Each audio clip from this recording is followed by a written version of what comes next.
남동생이 하나 있습니다. 동생은 몇 년 전에 결혼하여 이제는 한 가족의 어엿한 가장이 되었습니다. 지금은 이런저런 핑계로 냉담을 하고 있지만 언젠가는 하느님을 찾아 돌아올 것임을 믿고 있습니다. 홀로 계신 어머니께서는 지금도 여전히 겸손하고 신실한 신앙인의 삶을 살며 제 신앙의 모델이 되어주고 계십니다. 저의 집안에 가톨릭 신앙을 가져온 분은 어머니이십니다. 개신교 집안에 시집을 오셔서 많은 어려움을 겪으시다가 제가 초등학교를 마칠 무렵 어른들의 마음이 열려 가족 모두가 성당에 가게 되었습니다. 저희 형제가 그때 세례를 받았고 이제는 하느님의 품에 안겨 계신 할아버지와 아버지께서도 바울과 요셉이라는 이름으로 대세를 받고 떠나셨습니다. 개신교에 다녔던 기억 때문인지 어릴 적에는 가톨릭 교회에 많은 것이 낯설었습니다. 하지만 고요함 속에 머물 수 있는 공간과 늘 포근하게 안아주는 감실 등의 빛이 제 삶 안에 천천히 스며들었습니다.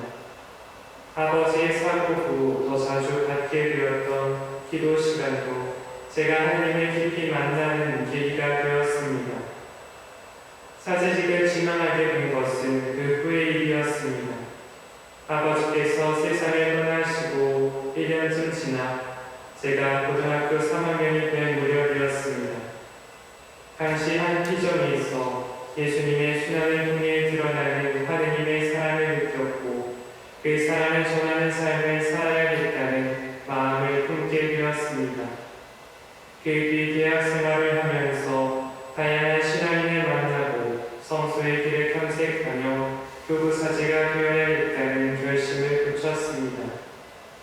프라도 사제문을 처음 알게 된 것은 일반 대학교 1학년 시절 우연한 기회에 프라도의 집을 방문했을 때였습니다. 대학교 교목실 활동 중에 프라도의 집에서 모임을 하게 되었고 그때 처음 생공의 도표를 보고 교부사제 중에도 이런 지향으로 살아가는 분들이 계심을 알게 되었습니다. 그로부터 몇 년 후 수원신학교에 입학했고 프라도 관심신학생 모임 공고를 보고 자연스레 들어가게 되었습니다. 석훈을 받고 1년 후 유기서양 양성을 시작하면서 프라도에 관해 더 많이 알게 되었고 함께 양성을 받는 형제들의 삶을 통해 프라도가 지닌 더 큰 가치를 발견하게 되었습니다. 프라도를 처음 접한 것은 고유 십자가 감실이라는 생공의 도표를 통해서였지만 양성 기간을 통해 더 크게 다가온 것은 복음 연구, 사모수첩, 사도적 성찰이라는 프라도의 도구들이었습니다.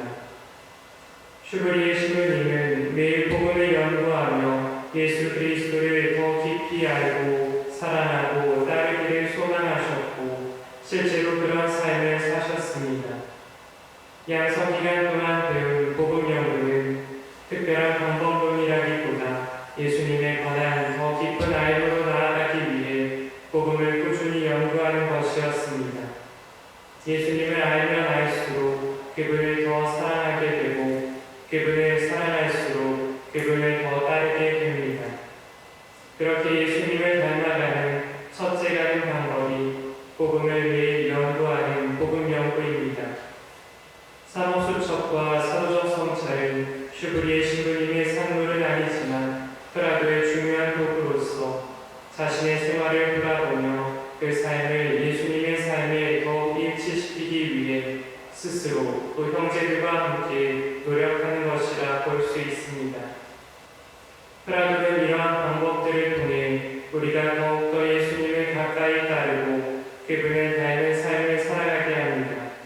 그 나침반이 되어주는 것이 부유 갈바리아 감실입니다. 예수님의 일생을 그려내는 이 단순한 구식을 통해 슈브리의 신부님은 어떤 방법으로 우리가 예수님을 따를 수 있는지를 알려주십니다. 구유에서 태어나신 예수님처럼 가난한들의 삶을 살아가고 갈바리아 산의 십자가에 달리신 예수님처럼 아버지의 뜻에 순명하며 감실 속 성체의 모습으로 자신을 내어주신